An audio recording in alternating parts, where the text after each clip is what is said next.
નમસ્કાર વિદ્યાર્થી મિત્રો, ફરી એક વખત વિડિયો લેક્ચરમાં સર્વ વિદ્યાર્થી મિત્રોનું હાર્દિક સ્વાગત છે. મિત્રો, તમે જાણો છો એ પ્રમાણે પ્રકરણ નંબર 11 સાંકવો કોનિક સેક્શન આપણે શરૂ કરેલું છે, બરાબર છે. અને આની અંદર ધીમે ધીમે આપણે આગળ વધતા જઈએ છીએ. સાંકવોનું નામ નથી લખવું.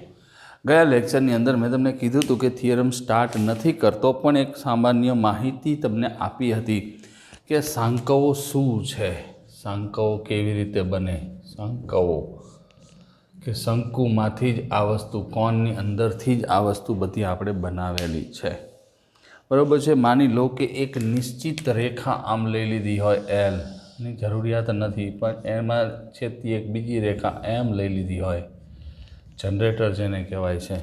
અને આ એલની આસપાસ આ જે ખૂણો રહે છે એલ અને એમ વચ્ચેનો, એ આલ્ફા, અહીંયા જે છેદ બિંદુ છે અને વી, અને આ ખૂણો ફિક્સ રહે એવી રીતે આ એમને એલની આસપાસ ઘુમેડવામાં આવે તો બે પ્રકારના ઉપલા ભાગમાં અને નીચલા ભાગમાં એમ શંકુ બને છે, બરાબર. શંકુ બને. ઉપરનો નેપ્સ કહેવાય ઇંગ્લિશમાં, નીચેનું આને એનું શિરોબિંદુ કહેવાય, અને એની અક્ષ કહેવાય, અને જનરેટર કહેવામાં આવે છે. સર્જક રેખા જેને કહેવાય, ફલક કહેવાય, ઉપલો ફલક અને નીચલો ફલક. હવે આ જે શંકુનું સમતલ સાથેનું કોઈ એક છેદ બિંદુ લઈ લઉં, સમતલ સાથેનું, બરાબર, અને એની સાથે જે ખૂણો બનાવે બીટા હોય, અને આલ્ફા અને બીટાના માપ ઉપરથી જે આપણને અલગ અલગ વક્રો મળે છે એને સાંકવો કહેવામાં આવે છે. જેમાં આપણને વર્તુળ, પરવલય, ઉપવલય અને અતિવલય આટલા પ્રકારના સાંકવો બને છે. એટલે આપણને ખબર પડી કે એક શંકુ સાથે એક સમતલનું છેદ બિંદુ લીધું હોય તો આપણને આવી રીતે મળે કે જો જ્યારે બીટા 90નો ખૂણો હોય, કે આ ખૂણો બીટા 90નો ખૂણો હોય, ત્યારે આપણને વર્તુળ બને છે. અને બીટાનું મૂલ્ય જો 90 કરતાં નાનું હોય અને આલ્ફા કરતાં મોટું હોય, એટલે કે જો આલ્ફા ખૂણો બન્યો એના કરતાં બીટા મોટો, 90 કરતાં નાનો, તો ઉપવલય બને છે. અને એક્ઝેક્ટ આલ્ફા અને બીટા બે સમાન ખૂણા બનતા હોય અને જે વક્ર બનતો હોય એને પરવલય કહેવાય. અને ક્યારેક એવું બનશે મિત્રો કે બીટા જે છે, આ બીટા જે ખૂણો બનાવે છે એ આલ્ફા કરતાં, એટલે સમતલના બે સ્વરૂપે છેદતું હોય, શંકુને બે સ્વરૂપે સમતલ છેદતો હોય, તો આવી વખતે બીટા જે છે એ આલ્ફા કરતાં નાનો થતો હોય, તો આવી સિચ્યુએશનની અંદર આપણે કહી શકીએ કે અહીંયા અતિવલય બનશે. આ 4 વક્ર જ આપણે શીખવાના છે, બરાબર છે. અને ઘણી વળી વાત નહીં કરું, સમતલ અક્ષો સાથેના છેદબિંદુ મેં કીધું હતું આકૃતિ દોરજો, અને દોરે પણ છે. ભૌમિતિક વ્યાખ્યા પણ આપણે સાંકવોની જોઈ હતી કે સાંકવોની મેઇન જે વાત છે ઇસેન્ટ્રિસિટી, એટલે ઉત્કેન્દ્રતા ઉપર આપણે કરવાની હોય છે. ઉત્કેન્દ્રતા એટલે શું કે એક જે બિંદુના એક નિશ્ચિત બિંદુથી અંતર, માની લો કે કોઈ બિંદુ છે, અહીંયા અસંખ્ય એવા બિંદુઓ છે, આમ અહીંયા આમ અક્ષો દોરી નાખો, આમ અહીંયા એક બિંદુ છે, સમતલમાં ઘણા બધા બિંદુ હોય છે, અહીંયા એક બીજી અક્ષ છે, આમ બરાબર છે, અહીંયા એક બીજી રેખા છે, કે જે બિંદુઓના આપણે લખાવેલી છે વ્યાખ્યા, જે બિંદુના એક નિશ્ચિત બિંદુથી અંતર તથા તે બિંદુમાંથી પસાર ન થતી હોય તેવી રેખાથી લંબ અંતરનો ગુણોત્તર. આ બધા બિંદુ, માની લો અહીંયા બિંદુ છે, અહીંથી આટલો, અહીંયા પોઈન્ટ, અને અહીંથી એટલો, આ એસ આપી દો, આ પી આપી દો, આ એમ આપી દો. આ જે ગુણોત્તર છે SP/PM, આ ગુણોત્તર અચળ રહેતો હોય, આ અચળ ગુણોત્તરને ઉત્કેન્દ્રતા કહેવાય. ઉત્કેન્દ્રતા આ રીતે તો વ્યાખ્યા અપાય છે, આ ભૌમિતિક વ્યાખ્યા. ઉત્કેન્દ્રતા ઇસેન્ટ્રિસિટી ઇંગ્લિશમાં કહેવાય, એને ઈ વડે દર્શાવાય. એના વડે ઈ વડે, એટલે આખા વક્રોનો જે સાંકવોનો ભાગ છે એ આપણે ઉત્કેન્દ્રતાને આધારિત જ મેળવીશું. ઘણીવાર ઉત્કેન્દ્રતાને આધારિત પ્રશ્ન પણ પૂછાય છે. તો આ ગુણોત્તર જો અચળ રહેતો હોય તો એ અચળ ગુણોત્તરની જે શંકો બને છે તેવા બિંદુઓના ગણને સાંક કહેવાય. નિશ્ચિત બિંદુને સાંક, આ તમે પરવલય દોર્યો છે, એમાં ગુણોત્તર પરવલયમાં સરખો હોય, એક થાય. નિશ્ચિત બિંદુને સાંકવની નાભી, પછી આ જે નિશ્ચિત રેખા છે અને નિયામિકા, આને નાભી કહેવાય, ફોકસ. અનિયામિકા, ડિરેક્ટ્રિસ.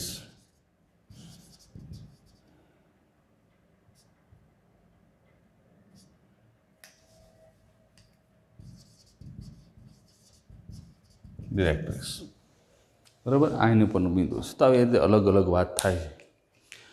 તો હવે આજે મારે એક ટૉપિક શરૂ કરવો છે અને મેં તમને કીધું હતું કે નવા બુકમાં જ આ બધું ઉતારજો, કારણ કે JEE અને ગુજરાત બોર્ડ બંને સાથે સાથે લેશું. ટેક્સ્ટ બુકમાં પણ જોતા જશું અને સાથે સાથે અન્ય થિયરીઓ પણ કરતા જશું. તો આજે શરૂઆત કરીએ છીએ આપણે ટૉપિકની વર્તુળ.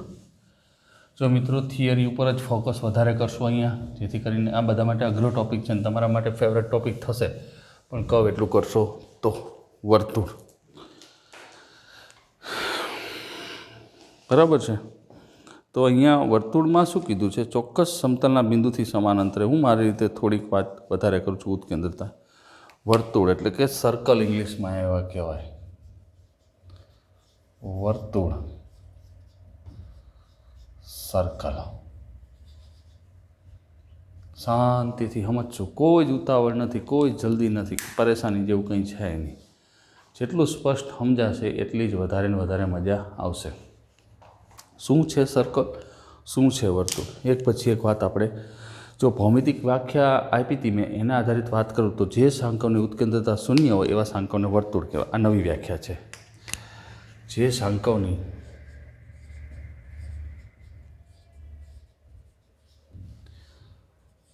ઉત્કેન્દ્રતા E બરાબર 0 હોય, એટલે ગુણોત્તર 0 થશે હોય, તેવા શાંકોને વર્તુળ કહે છે. પણ મારે આ વ્યાખ્યા તો તમને 11th સાયન્સમાં છો ને, એટલે એને કનેક્ટેડ મેં આ વ્યાખ્યા આપી છે.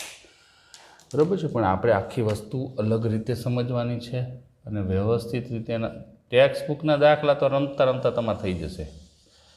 બરાબર, એની ચિંતા છોડો. ઓરિજિનલ વર્તુળની વ્યાખ્યા 10મામાં એમાં કંઈક આવતું હતું કે વર્તુળની વ્યાખ્યા શું? તો ઘણા બધા વિદ્યાર્થીને જો ક્લાસમાં હોત તો હું પૂછે કે ભાઈ બોલ, ઊભો થા, વર્તુળની વ્યાખ્યા બોલ. તો એમ કહેતે કે નિશ્ચિત બિંદુથી અંતરે આવેલા, એવું બધું ઘણું બધું તમે કહેત. પણ એ વ્યાખ્યાને જ્યારે આપણે બોલીએ છીએ કે સમતલમાં ચોક્કસ બિંદુથી અસંખ્ય બિંદુઓ હોય, આમ સમતલમાં આવા અસંખ્ય બિંદુઓ હોય છે, હોય ને, આવા અસંખ્ય બિંદુઓ આમ સમતલમાં હોય. આ બધા બિંદુઓ છે. એક નિશ્ચિત બિંદુથી ચોક્કસ અંતરે, માની લો કે અહીંથી આટલું અંતર સમાન હોય, અહીંથી આટલું અંતર સમાન હોય, અહીંથી આટલું અંતર સમાન હોય, એટલું આ બધા અંતરો સરખા હોય. આ બધા જેટલા લીટા દોર્યા છે, રેખાખંડો દોર્યા, એ બધા અંતરો સમાન છે. સમતલના ચોક્કસ બિંદુથી સમાન અંતરે જેટલા આવેલા લોકસ જેને કહીએ છીએ આપણે. વર્તુળની વ્યાખ્યા સમતલના વર્તુળ સમતલના ચોક્કસ બિંદુથી એક નિશ્ચિત બિંદુ હોય, આ બિંદુથી સમાન અંતરે આવેલા તમામ બિંદુઓના ગણને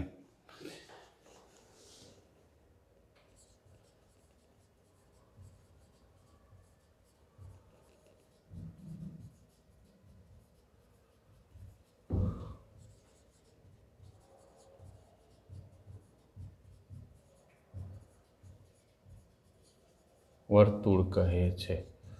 બરાબર, એનું નામ આવે. વર્તુળને વર્તુળ જ કેમ કહેવાય એવો પ્રશ્ન ન થાય તો તમારું નામ કહેવાય. વર્તુળ કોને કહેવાય? એવી જે રેખાકૃતિ બને ને એને આપણે વર્તુળ જ કહેવામાં આવે છે. એટલે વર્તુળ સમતલનું એક બિંદુ છે અહીંયા નિશ્ચિત બિંદુથી આ બધા જે બિંદુઓ છે, આ બધા બિંદુઓ જ છે. તમે આમ કરી નાખો ને, જો આ બધા બિંદુઓ જ છે.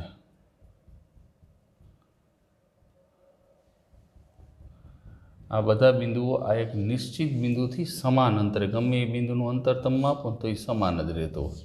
તો આવી ભેગી મળીને એક રેખાકૃતિ કરીએ એને આપણે વર્તુળ કહીએ છીએ. બરાબર છે.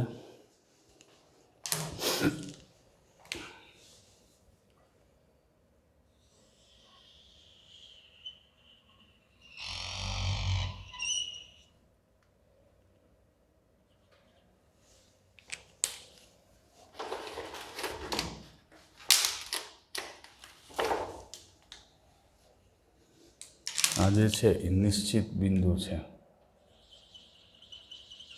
બરાબર. એનાથી આ કોઈ પણ પોઈન્ટના બધા અલગ અલગ બિંદુઓ છે. આ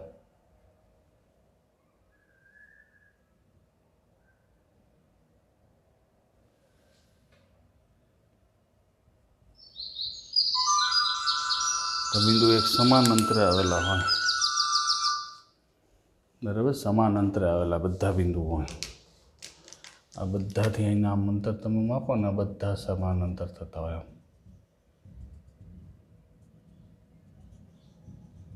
બધા બિંદુઓના અંતર સમાન હોય, બરાબર છે. પ્રશ્ન એ નથી. આવા એ જે નિશ્ચિત બિંદુ છે, ચોક્કસ બિંદુને વર્તુળનું કેન્દ્ર, આ જે છે ને આ રીવી હાલે એવી પેન લે, બસ. આ ચોક્કસ બિંદુને વર્તુળનું કેન્દ્ર અને આ જે અંતર છે એને વર્તુળની ત્રિજ્યા. એક એક વસ્તુ તમને સમજાવું છું. નિશ્ચિત બિંદુને વર્તુળનું કેન્દ્ર કહેવામાં આવે છે. ફોન આવ્યો તો બીજું કંઈ નહીં. નિશ્ચિત બિંદુને વર્તુળનું કેન્દ્ર, સેન્ટર, તથા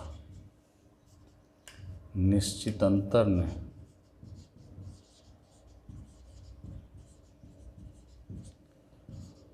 વર્તુળની ત્રિજ્યા, ઇંગ્લિશમાં એને રેડિયસ કહેવાય,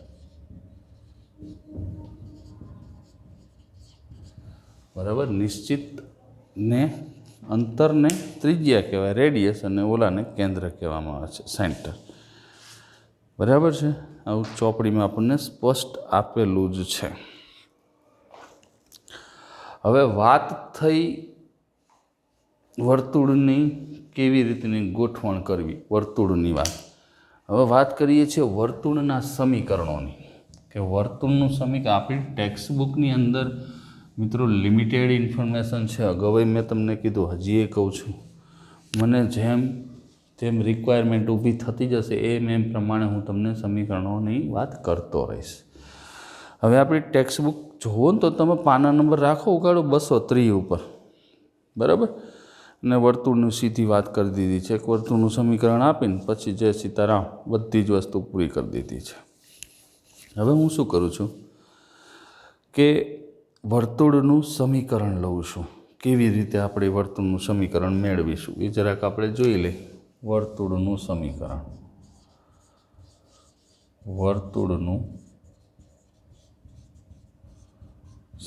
equation of the circle, equation of the circle. અને કેવી રીતે હોય, માની લો કે કલર બીજો રાખીએ.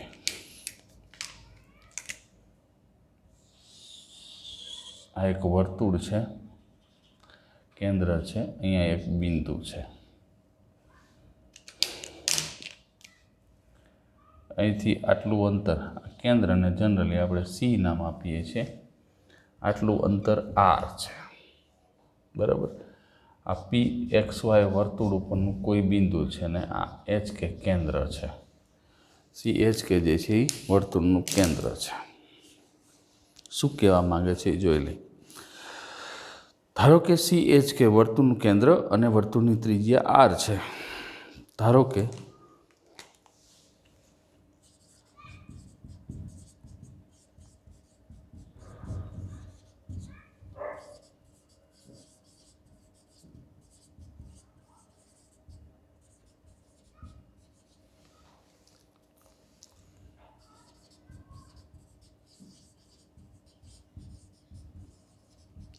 R જે છે એ વર્તુળની ત્રિજ્યા છે. CHK જે છે એ વર્તુળનું કેન્દ્ર છે. R જે છે એ વર્તુળની ત્રિજ્યા છે. રેડી? PXY વર્તુળ પરનું કોઈ બિંદુ. છોકરાઓ, સમીકરણો જે બનતા હોય ને એ એમનામ ન બનતા હોય. જે થિયરમ છે એને કનેક્ટેડ જ હોય, એ જ વસ્તુ એને સમજાવવાનો પ્રયત્ન કર્યો હોય, બીજું કાંઈ ન હોય. બરાબર છે?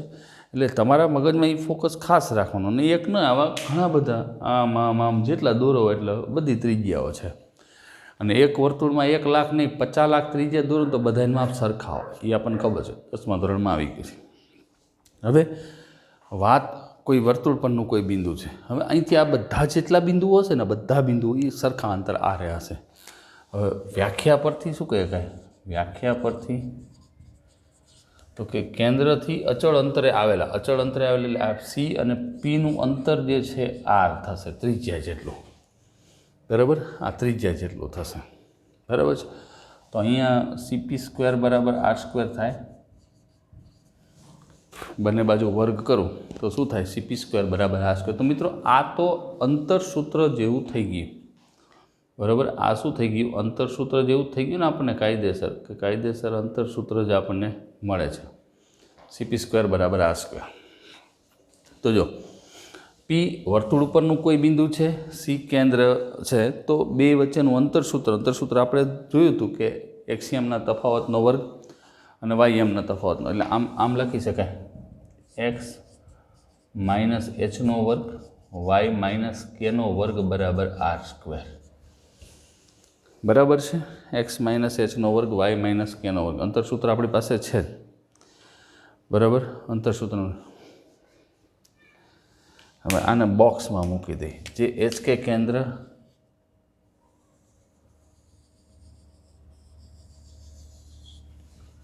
જે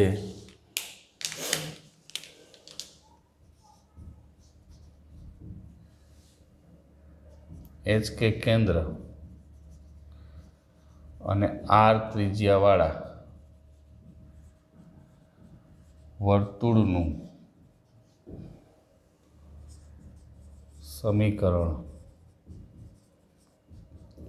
દર્શાવે છે, બરાબર. HK કેન્દ્ર અને R ત્રિજ્યાવાળા વર્તુળનું સમીકરણ. હવે તમારે જોવું હોય ને તો 11.1નો પહેલો દાખલો 1 થી 5 ની પૂરો થઈ ગયો, કોઈ જ ચિંતા નહીં, 1 થી 5 પૂરો થઈ ગયો. પછી પાછળ જે છે વર્તુળની કેન્દ્ર અને ત્રિજ્યા શોધો, એ બધી વસ્તુ પછી ચર્ચા કરીશું. પણ પહેલાં આના નાના સમીકરણ, થિયરીના દાખલા બધું ભેગું હાલશે મિત્રો, થિયરી દાખલા બધું ભેગું હાલશે. જો CHK બરાબર 0 0 લઈએ તો વર્તુળનું પ્રમાણિત સમીકરણ, એકચ્યુઅલમાં આ જે છે ને એ વ્યાપક સ્વરૂપ છે, આ જે છે એ વ્યાપક સ્વરૂપ છે. વર્તુળનું પ્રમાણિત સમીકરણ શું થાય, x માઇનસ 0 નો વર્ગ વત્તા y માઇનસ 0 નો વર્ગ બરાબર R², એટલે કે x² પ્લસ y² બરાબર R² થાય. હવે યાદ કરો, મેં તમને છે ને જ્યારે આપણે ત્રિકોણમિતિ ચાલુ હતું ને ત્યારે એકમ વર્તુળની માહિતી આપી હતી. બોલો, આ રેડી? હવે કેન્દ્ર ઉગમ બિંદુ અને ત્રિજ્યા જો CHK બરાબર O0 0 તથા R બરાબર 1 લેતા એકમ વર્તુળનું સમીકરણ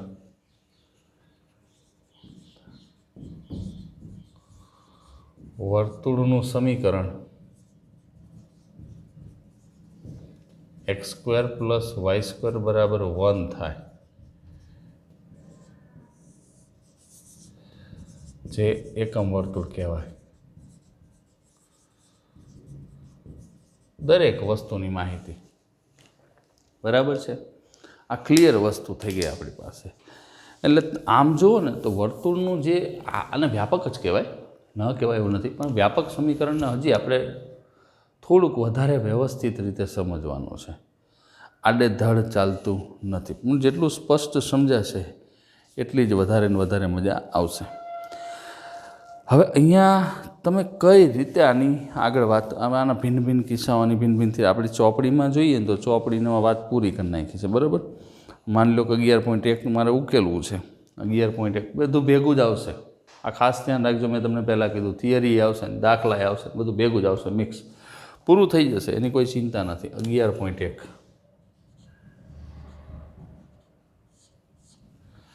બરાબર છે. હવે આમાં હજી ડિઝાઇન પાડશું આપણે ઘણી બધી, ઉતાવળ નથી કાંઈ. તો પહેલો દાખલો છે 1 થી 5 પ્રત્યેકમાં વર્તુળનું સમીકરણ મેળવો. એમાં પહેલો દાખલો વર્તુળનું સમીકરણ જ મેળવવાનું છે, કોઈ ચિંતા નથી. શું છે? કેન્દ્ર 0 2 2 ત્રિજ્યા, કેન્દ્ર 0 2 તથા ત્રિજ્યા 2. બરાબર, આવું આપણને કીધું છે, કેન્દ્ર 0 2 અને ત્રિજ્યા 2. તો જો કેન્દ્ર CHK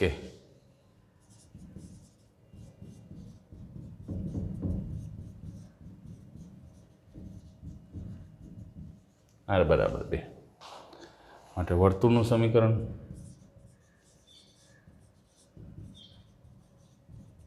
શું છે? x માઇનસ h નો વર્ગ y માઇનસ k નો વર્ગ બરાબર r² મુજબ વર્તુળનું સમીકરણ છે ને, x માઇનસ h નો વર્ગ y માઇનસ k નો વર્ગ બરાબર r². h એટલે 0 છે, y માઇનસ 2 નો વર્ગ બરાબર r નો વર્ગ એટલે 2 નો વર્ગ. સાદુરૂપ આપી દેશું, x નો વર્ગ આને વિસ્તરણ કરશું, y² માઇનસ 4y વત્તા 4 બરાબર 4 થાય. તો 4 4 નીકળી જશે કાયદેસર રીતે, તો આપણને જે જવાબ મળશે x² plus y² minus 4y, આ 4 4 ઉડી જાય ને બરાબર 0. જો આ વર્તુળનું સમીકરણ આવ્યું, પહેલો જવાબ આવ્યો આપણને. કેન્દ્ર ઉગમ બિંદુ અને ત્રિજ્યા 2. દરેક વખતે આ લખવાની જરૂર નહીં, એ આપણે સમજી શકાય, કારણ કે દરેક વખતે એની કંઈ એવી ખાસ વિશેષ જરૂર પડતી નથી કે દરેક વખતે તમે આ સૂત્ર લખો. આ તો શરૂઆતના દાખલામાં આપણે એટલા માટે લખીએ છીએ કે તમને પોતાને ખબર પડે કે ભાઈ આપણે આ સમીકરણ વાપરીએ છીએ અને વ્યવસ્થિત રીતે એ પાકું થતું જાય. કારણ કે પ્રેક્ટિસ જેટલી કરશો ને એટલી જ તમને વધારે ને વધારે મજા આવશે. હવે કેન્દ્ર શું છે? -2 3 અને 4 ત્રિજ્યા.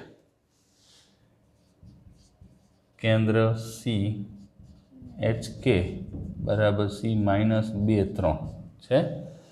કેન્દ્ર CHK બરાબર -2 3 અને ત્રિજ્યા R બરાબર 4. આપણને રકમમાં જ કીધી 4 ત્રિજ્યા માટે x માઇનસ h નો વર્ગ વત્તા y માઇનસ k નો વર્ગ બરાબર r² મુજબ વર્તુળનું સમીકરણ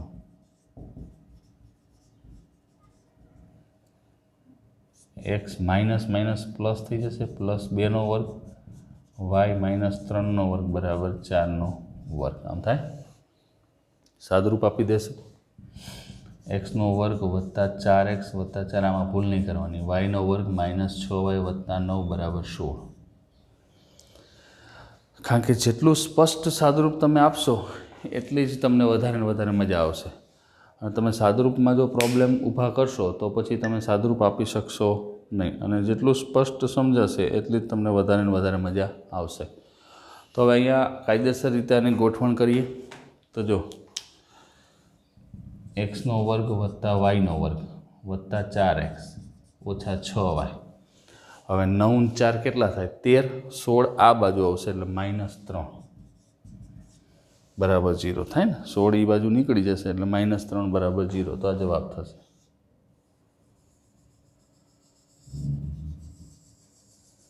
આ જે છે એ વર્તુળનું માગેલું સમીકરણ છે, એમાં આપણને કોઈ પર્સનલી પ્રોબ્લેમ છે નહીં.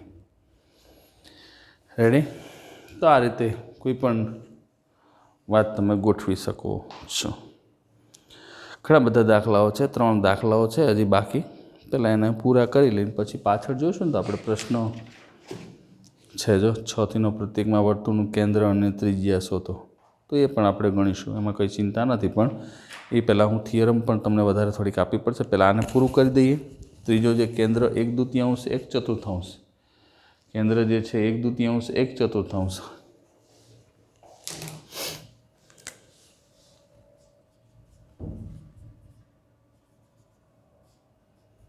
1/2 1/4 તથા ત્રિજ્યા બરાબર કેટલા છે 1/12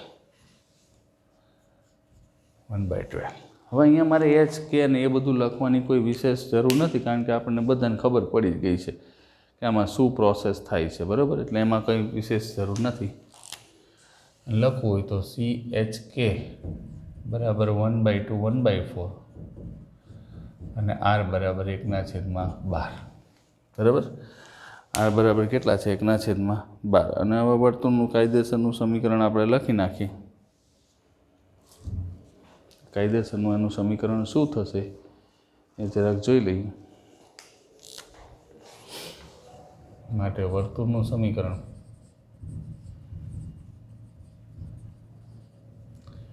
x માઇનસ 1/2 વર્ગ પ્લસ y માઇનસ 1/4 વર્ગ બરાબર r વર્ગ 1/12 વર્ગ તો x² 2 ગુણ્યા પહેલું બીજું થશે એટલે માઇનસ x જ આવશે વત્તા 1/4 વત્તા y વર્ગ 2 ગુણ્યા પહેલું બીજું 2 ગુણ્યા y ગુણ્યા 1/4 એટલે કેટલા થયા y/2 વત્તા 1/16 બરાબર 1/144 12 વર્ગ થાય ને અને એ આપણે કાયદેસર લખવો પડે સાદરૂપ આપી દેશું તો આ x વર્ગ વત્તા y વર્ગ માઇનસ x માઇનસ y ના છેદમાં 2 વત્તા 1/2 એમ વ્યવસ્થિત લખીએ થોડું તો તમને વધારે મજા પ્લસ 1/4 1/16 માઇનસ 1/144 બરાબર 0 આમ નામ રાખીએ તો પણ કંઈ પ્રશ્ન રહેતો નથી અને કદાચ સાદરૂપ આપી દઈએ તો જો આટલાનો 144 લસા લઈ લો 144 લસા આટલાનો લઈ લો બરાબર છે કેલ્સીની રિક્વાયરમેન્ટ આપણે ઊભી થશે તમે સાદરૂપ આપી દેજો કેલ્સી અત્યારે અવેલેબલ છે નહીં તો અહીંયા કાયદેસર 144 લસા કે બધામાં સરખા કરવા હોય તો કેવી રીતે સાદરૂપ અપાય અને આખામાં 144 વડે ગુણી નાખો તોય ચાલે એમાં કંઈ વાંધો નથી પણ સાદરૂપ કેલ્સીથી આપશો એટલે 11/36 એવો જવાબ તમને વધશે એટલે આને આમ લખીએ કે x² + y² minus x minus y/2 આટલાનું સાદરૂપ કેટલું થશે 11/36 પણ પ્લસ 11/36 પ્લસ 11/36 આટલાનું સાદરૂપ તમે આપશો એટલે તમને આવી રીતે મળી જશે 16/144 થાય પછી 4 આડે ગુણીને એટલે સાદરૂપ આપશો એટલે તમને આટલું મળશે હવે કદાચ હજી તે તમારે માની લો કે 36 લસા લેવો હોય તો આને આમ ગુણીએ કહે 36x² 36y² માઇનસ 36x અહીંયા 18 થશે ને માઇનસ 18y પ્લસ 11 બરાબર 0 આ સાદરૂપ થયું જેમાં આગળ વર્તુળનું સમીકરણ થયું એટલે ક્લિયરિટી જ એને જ કહેવામાં આવે છે જે સ્પષ્ટતા તરફ તમને લઈ જતું હોય બાકી તમારી પાસે ક્લિયર વસ્તુ ન હોય તો તમે કશું કરી શકો નહીં અને તો જ તમે આયોજનબદ્ધ દાખલાને ગણી શકો અને હવે આપણી પાસે આવે છે કાયદેસર રીતે ચોથો પ્રશ્ન આવે છે પણ ચોથો પ્રશ્ન તમે સરળતાથી કેન્દ્ર 1 1 છે અને ત્રિજ્યા વર્ગમૂળમાં 2 છે એટલે તમે ગણી શકો એટલે ચોથો તમે ઘરેથી ગણી નાખજો તો થોડીક વધારે તમને પ્રેક્ટિસ થશે અને તમને મજા આવશે અને હવે વાત કરીએ 29મા પ્રશ્નની 2, 3 અને 29મો પ્રશ્ન ક્યાં આવે તો કે થિયરમની પાના નંબર પ્રમાણે સેટ કરવું હોય તો થાય પણ આપણે 5મા પ્રશ્નની વાત કરીએ 29મો પ્રશ્ન નથી ઓકે કેન્દ્ર -a -b કેન્દ્ર -a -b અને ત્રિજ્યા ડાયરેક્ટ લખું છું r બરાબર વર્ગમૂળમાં a વર્ગ ઓછા b વર્ગ આ શું થાય તમને સ્પષ્ટ સમજાઈ જાય ને પછી એમાં ક્યારેય કંઈ પ્રોબ્લેમ જ ના રહે અને જો સમજાય નહીં તો છેક સુધી તમારે પ્રોબ્લેમ વધતા જ જાય પણ આપણે એવું કંઈ આયોજન કરવાનું જ નથી જેમાં તમને પ્રોબ્લેમ થાય બરાબર સ્પષ્ટતા જ રાખવાની જેથી કરીને કોઈ તકલીફ ન પડે તો જો સમજો કેન્દ્ર જે છે -a -b છે અને ત્રિજ્યા આપેલું છે તો HK થાય ડાયરેક્ટ વર્તુળનું સમીકરણ લખું વર્તુળનું ડાયરેક્ટ જ લખાય ને HK કેન્દ્ર x - h² વત્તા y - k² બરાબર r² મુજબ x આ માઇનસ માઇનસ પ્લસ a થશે y minus minus plus b થશે એનો વર્ગ અને આ ત્રિજ્યાનો વર્ગ એટલે વર્ગમૂળમાં a વર્ગ ઓછા b વર્ગ આખાનો વર્ગ આમ થાય સાદરૂપ આપી દે એટલે કોઈ પરેશાની જેવું ના રહે. x સ્ક્વેર વત્તા 2ax વત્તા a સ્ક્વેર y સ્ક્વેર વત્તા 2by વત્તા b સ્ક્વેર અને આ થશે a square minus b square. થાય ને, વર્ગ અને વર્ગમૂળ બે કાયદેસર નીકળી જશે એટલે એ કાંઈ ચિંતા જેવું રહેશે નહીં. તો જો હવે અહીંયા શું થશે, માટે x square plus y square plus 2ax plus 2by, હવે આ સ્ક્વેર તો બે સાઈડ ઉડી ગયા, વત્તા 2b સ્ક્વેર બરાબર 0. તો આ એક આપણને વર્તુળનું સમીકરણ જ મળશે, માગેલું વર્તુળ. તો અહીંયા 11.1ના જે પાના નંબર 231 પર 5 દાખલા આપ્યા છે, પરફેક્ટ તમને ગણાવી દીધા. કેન્દ્ર અને ત્રિજ્યા આપ્યું હોય તો કેવી રીતે વર્તુળનું સમીકરણ મેળવવું એની વાત છે. હવે મેં તમને દેખાડ્યું હતું કે મેં મટીરિયલ આખું બનાવેલું છે કોનિક્સનું, સર્કલનું, બરાબર, પેરાબોલા, વારા ફરતી વારા. હવે એની જ વાત કરીએ અને ધીમે ધીમે આગળ વધતા જઈએ જેથી કરીને કોઈ તકલીફ ન થાય. તો પહેલાં એક કામ કરો, આનો સ્ક્રીનશોટ લઈ લો.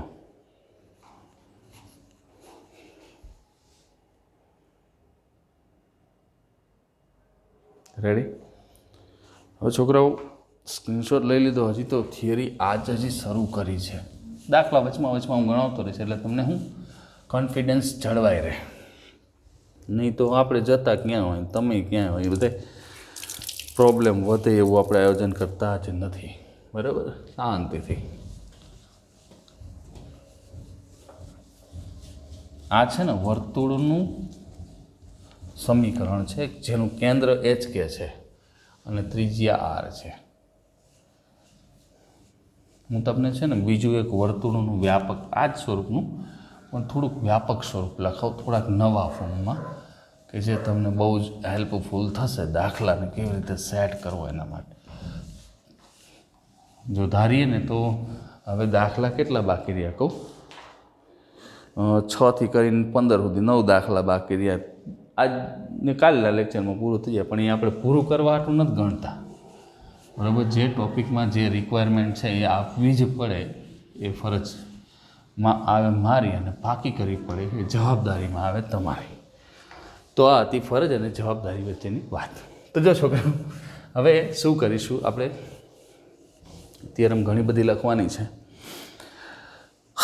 વર્તુળ ઉગમ બિંદુમાંથી પસાર થાય તો શું થાય, વર્તુળનું કેન્દ્ર એક્સ અક્ષ ઉપર હોય તો સમીકરણ કેવું થાય, વાય અક્ષ ઉપર, એ બધું મેં મૂકી દીધું હોય. એ એકે નથી કરતો. ઉગમ બિંદુમાંથી પસાર થાય એટલે અચળાંક ના આવે, એ બધા નથી કરતો. પણ એક્સ અક્ષને વાય અક્ષને સ્પર્શે ને એ બધા ઘણા બધા સમીકરણો છે.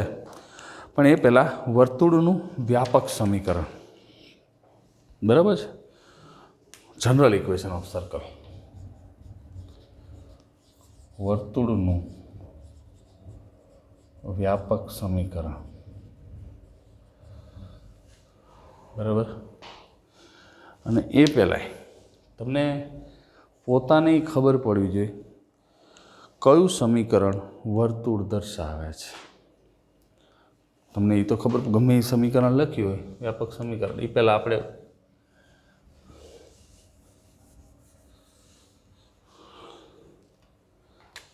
જો સમીકરણ,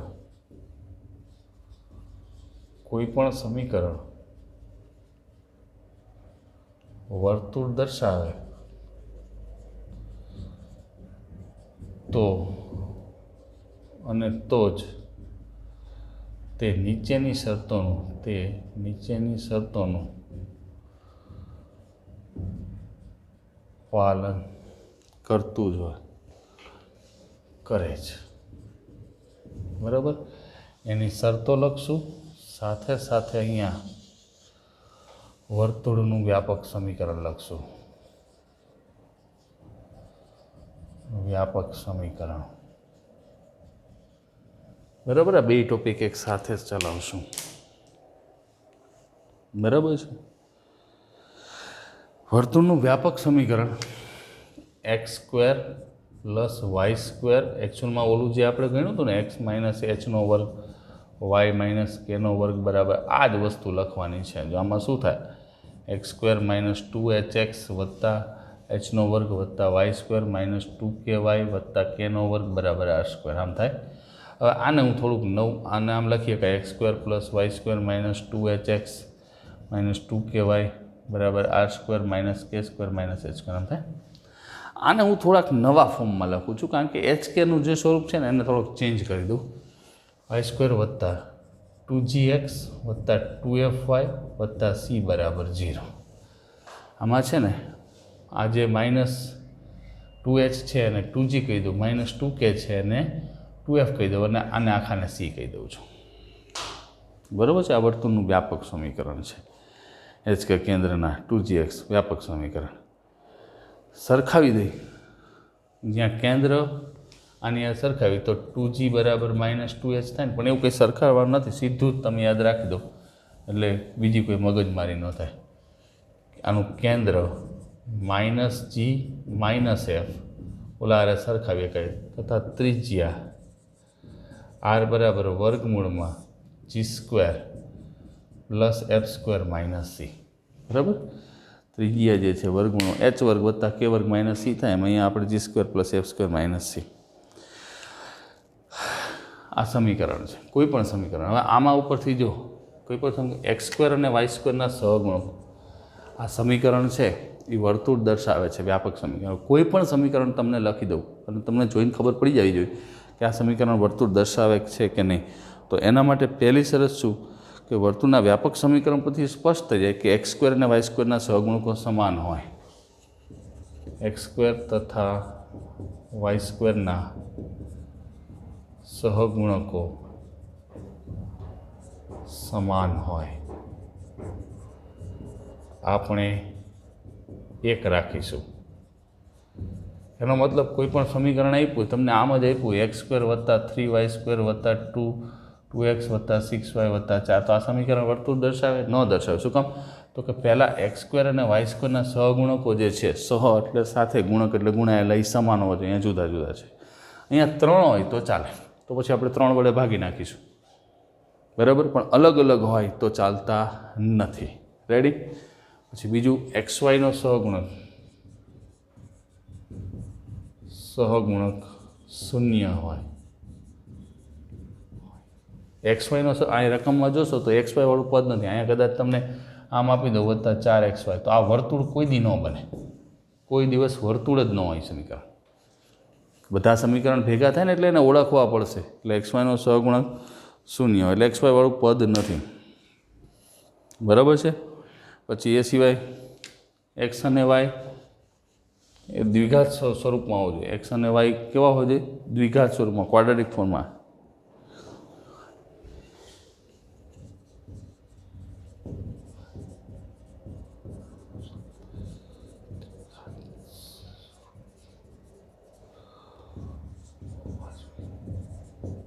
આમાં કોઈ ત્રીજો ચલ ન આવે. સમતલનું વર્તુળ હોય ને એમાં ત્રીજો ચલ ના આવે. xy તો xy જ રાખવાનું. પછી ભલે એના ચલ કદાચ તમે ફેરવા હોય, xy ની બદલે બીજા કંઈ નામ આપ્યા હોય, એની સ્વરૂપ જો ચલ તરીકે લીધા હોય તો, અને હંમેશા ત્રિજ્યા g² plus f² minus c greater than 0 જ હોય. બરાબર. આ કિંમત હંમેશ માટે ધન જ હોય, ગ્રેટર દેન 0. એટલે કે ત્રિજ્યા જે છે એટલે કે અર્થાત ત્રિજ્યા r ગ્રેટર દેન 0 તો જ બને ને. કોઈ પણ વર્તુળનું સમીકરણ આવું થાય અને આની સમીકરણ દર્શાવે, ગમે એ સમીકરણ વર્તુળ દર્શાવે એની શરત છે.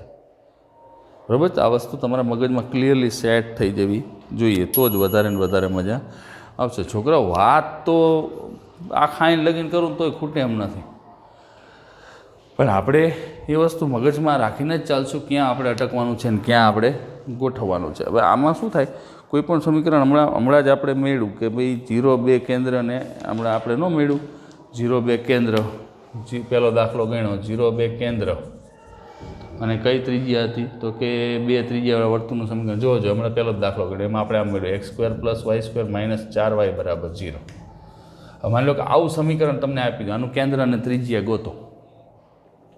આ લખાવાનું કારણ કહું છું. આવું સમીકરણ તમને આપી દીધું, તમને એમ કે આનું કેન્દ્ર અને ત્રિજ્યા ગોતો, તમે ડાયરેક્ટ ના ગોતી શકો.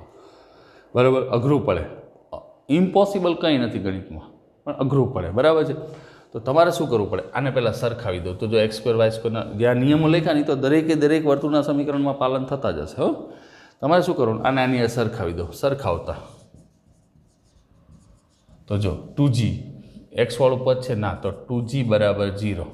પછી વાયવાળું છે તો કે આ 2f બરાબર -4 અને c-વાળું છે તો કે ના c બરાબર 0 છે. બરાબર છે. તો આના ઉપરથી જીની કિંમત કેટલી આવે 0, એફની કિંમત કેટલી આવે -2, c તો 0 છે. હવે આની યાર સરખાવ્યું તો આનું કેન્દ્ર આપણને ખબર છે શું છે એકચ્યુઅલમાં -g અને -f આનું કેન્દ્ર છે. તો -0 એટલે 0 અને -f એટલે -+2 કેન્દ્રથી આવી ગયું થાય. અને ત્રિજ્યા શું છે તો કે વર્ગમૂળમાં સૂત્ર છે ને g² + f² - c. આના ઉપરથી વર્તુળનું સમીકરણ આપ્યું હોય ને એમાં તમને કેન્દ્ર અને ત્રિજ્યા કહેતો જો પછી પાછળનો પ્રશ્ન એ જ છે 6 થી 9માં કેન્દ્ર અને ત્રિજ્યા ગોતો, બીજું કંઈ નથી. બરાબર, કેન્દ્ર અને ત્રિજ્યા ગોતો એવું જ આ તો આપણી પાસે છે જ x - h² વાળું તો છે જ સમીકરણ, પણ એ સિવાય કંઈ આવે તો g² જો અહીંયા g² એટલે 0નો વર્ગ, fનો વર્ગ એટલે 4 અને c એટલે 0, વર્ગમૂળમાં 4 એટલે 2. તો આ થઈ ગઈ ત્રિજ્યા. તો આવી રીતે કેન્દ્ર અને ત્રિજ્યા ગોતી શકાય. બરાબર છે. ઘણી બધી વાતો છે, કરશું હજી દાખલા આવે તો 6, 7, 8 તમે કાયદેસર ગણી શકો એમ છો, પણ એવું આપણે નથી કરવું, એ કાલે રાખશું. અત્યારે પહેલાંનો સ્ક્રીનશોટ લઈ લ્યો, બધું આજે ને આજે નથી પતાવવાનું. બરાબર છે. એટલે તમને કયા સ્વરૂપે શું આપે છે એ ખાસ, અને આમાં x² y² સહગુણકો સમાન જ હોય, આપણે એક રાખીશું ના આપ્યા હોય તો, એટલે મીન્સ 3 આપ્યા હોય 4 આપ્યા તો આપણે ભાગી નાખવાનું. અને એ જ વસ્તુ તમારા મગજની અંદર xy નો સહગુણક જે સમીકરણમાં આપ્યું હોય એ સમીકરણ કોઈ દી વર્તુળ ન દેખાડે. આ વસ્તુ ખાસ ધ્યાન રાખવાનું. એક x - h વાળું છે, માની લો કે 6 થી 9 પૈકીનો દાખલો હોય 232માં x + 5નો વર્ગ તો h બરાબર -5 થયું, અને y - 3નો વર્ગ તો k બરાબર 3, તો -5 અને 3 એનું કેન્દ્ર થાય. અને ત્રિજ્યા 36 છે તો સીધે સીધી 6 લખી નાખો, કોનો વર્ગ છે એ. તો ટૂંકમાં તમારી પાસે જે બધી સમીકરણ હોય ને એ જ વસ્તુ, આજે એક નવી થિયરી આપી અને હવે ધીમે ધીમે નવી થિયરીઓનો દાખલો આપતા રહેશો. બરાબર, આજ નવું કંઈ નથી કરવું. નેક્સ્ટ વિડીયોમાં મળીએ ત્યાં સુધી ઘરે રહેવાનું, સુરક્ષિત રહેવાનું, ગણિત ગણવાનું, સેનેટાઈઝર એ વાપરવાનું, માસ્ક એ પહેરવાનું. બરાબર, તો આજે આટલું જ રાખીએ મિત્રો. નેક્સ્ટ વિડીયોમાં મળીએ ત્યાં સુધી આ જે થિયરી તમને કરાવી છે એ બધી ખાસ પાકી કરી નાખજો, જેથી કરીને કાંઈ પ્રોબ્લેમ ન થાય. ઓકે મિત્રો, તમારો દિવસ શુભ રહે. અને હવેથી થોડીક મહેનત વધારી દેજો આ ચેપ્ટરમાં, વધારે મજા આવશે.